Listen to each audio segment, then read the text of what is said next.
Halo teman-teman dong semua, selamat datang di Ketomku Podcast. Episode kali ini kita mau bahas tentang 3 topik utama, yaitu proxy war, hoax, dan radikalisme. Untuk itu beta mengundang 2 narasumber. Yang pertama ada kakak. Halo, beta Karel. Ya, narasumber yang kedua ada kakak Nona, kakak. Hai, kita baby. Ya. Teman-teman, untuk 3 topik ini tuh itu sering muncul di tengah-tengah masyarakat, teman-teman. Jadi ini juga bisa mengancam persatuan dan kesatuan negara, teman-teman. Jadi untuk itu katong langsung saja di proxy war dan mungkin langsung ke hoax dulu, baru ke radikalisme. Jadi beta persilakan waktu dan tempat untuk narasumber pertama, kakak Karel. Kakak Karel, itu beta sendiri juga mungkin belum paham sebenarnya. Jadi mungkin teman-teman juga ada yang belum paham. Jadi proxy war itu kira-kira itu apa, kakak Karel? Ya, oke. Ya, proxy war itu ya, kalau singkat, proxy war adalah atau perang proxy yang dimana itu melibatkan pihak-pihak tertentu atau negara-negara tertentu yang dimana mereka bertikai, namun mereka menggunakan pihak lain. Dalam hal ini seperti militan, pihak-pihak tertentu yang dimana membuat masalah-masalah atau gaduh terhadap negara atau wilayah tertentu. Oh, jadi kakak Karel, maaf kita tanya sedikit, maksudnya berarti bisa dibilang proxy war ini katong sing bahasa hari-harinya tuh kayak katong sing langsung baku tumbuh dengan orangnya langsung begitu. Iya. Bermain di belakang layar ya. Iya. Jadi sebenarnya tujuan daripada proxy war itu apa sebenarnya, kakak? Ya, tujuannya itu untuk memecah belah suatu negara, wilayah atau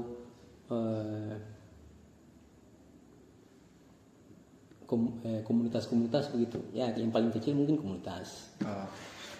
Jadi mungkin kakak bisa berikan contoh dalam kehidupan sehari-hari itu, kira-kira proxy war itu seperti apa? Kalau proxy war itu ya dong yang, maaf ya, kita pakai bahasa biasa saja. Iya, boleh. Atau ngobrol-ngobrol santai aja. Ya. Jadi proxy war itu dong yang menggunakan segala hal cara untuk memberikan tekanan pada pihak-pihak yang menjadi lawan mereka untuk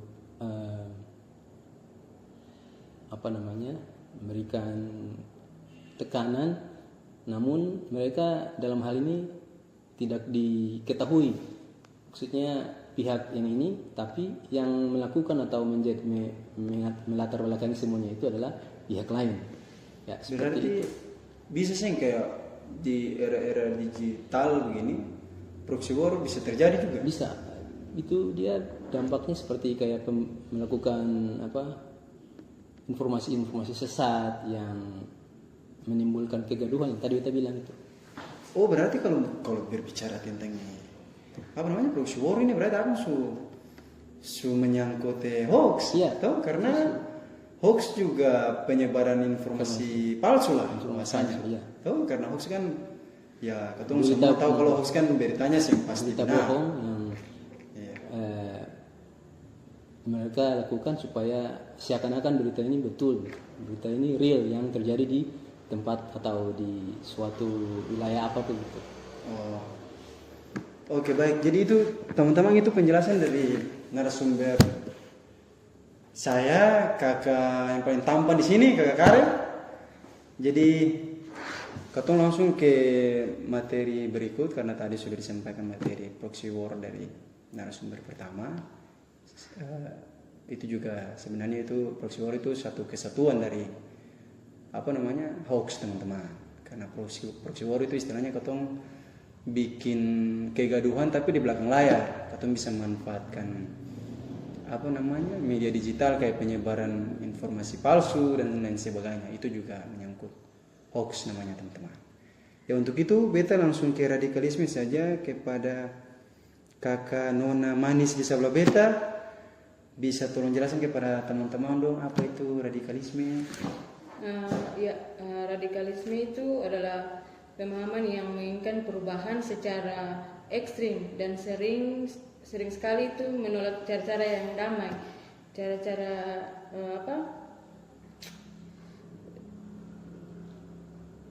bisa ulangi? Ini foto-foto. Iya. Masa nanti ketemu foto? Iya. Kalau Ulang dari itu saya. berarti beta ulang pertanyaannya. Iya. Ya, untuk itu teman-teman kita langsung saja ke radikalisme. Untuk narasumber yang kedua, kakak Nona Manis di sebelah beta, bisa tolong jelaskan apa itu radikalisme? Baik, radikalisme itu adalah pemahaman yang menginginkan perubahan secara ekstrim dan seringkali menolak cara-cara damai atau aturan yang berlaku di suatu wilayah. Namun penting dipahami bahwa memiliki pendapat yang berbeda bukan berarti radikal. Oh, kakak berarti sama, maaf beta potong. Berarti sebenarnya pendapat-pendapat yang berbeda itu yang bisa dibilang kalau itu ke radikalisme ya kan? Iya. Oh, beta juga baru tahu lah sebenarnya. Beta baru tahu. Karena yang menjadi masalah itu suatu pemahaman yang mendorong intoleransi atau kebencian atau tindakan yang bisa merugikan pihak lain atau suatu kelompok. Baik. Berarti dari penjelasan kakak tentang radikalisme itu seperti apa? Lalu beta mau tanya saja, tanda-tanda yang perlu ketong waspadai radikalisme itu seperti apa? Yang perlu diperhatikan itu misalnya mudah menganggap. Ini tanda-tanda yang perlu diwaspadai ya. Yeah. Misalnya mudah menganggap kelompok lain salah atau menolak dialog yang menyebarkan kebencian atau mengajak tindakan ekstrim. Oh, baik. Berarti orang bilang berarti contohnya bisa provokator juga bagian dari radikalisme. Iya, betul. Baik teman-teman, jadi untuk itu beta mengucapkan terima kasih. Jadi kita mau sampaikan saja kepada teman-teman dong di luar sana harus lebih berpikir kritis, jangan kayak dapat informasi lalu telan mentah-mentah. Cari dulu akang betul kasih. Jangan sampai teman-teman seberluaskan akang nyatanya itu orang bilang parlente, itu palsu. Nah, itu bisa memicu radikalisme juga. Nah, itu juga bagian daripada proxy war teman-teman. Jadi beta harap teman-teman dong lebih bijak juga untuk gunakan media sosial. Itu mungkin kesimpulan ketong di episode kali ini. Teman-teman dong harus jaga kesatuan bangsa. Jadi mungkin ada sepatah dua kata dari kakak narasumber 2 orang. Beta persilakan kakak Karel duluan. Ya, terima kasih. Mungkin dari beta adanya peran orang tua untuk membimbing ini terkait anak-anak kami, anak-anak kecil yang nantinya menjadi generasi emas ke depannya untuk lebih bijak lagi dalam setiap penggunaan media sosial mereka yang nantinya bisa mempengaruhi setiap kesatuan dan kemerdekaan NKRI ini. Terima kasih. Ya, mungkin ada sepatah 2 kata lagi dari kakak Baby. Ya, mungkin hampir sama saja dengan narasumber pertama sama hostnya. Kalau menela suatu informasi itu jangan langsung dengan cara-cara untuk memprovokasi atau melakukan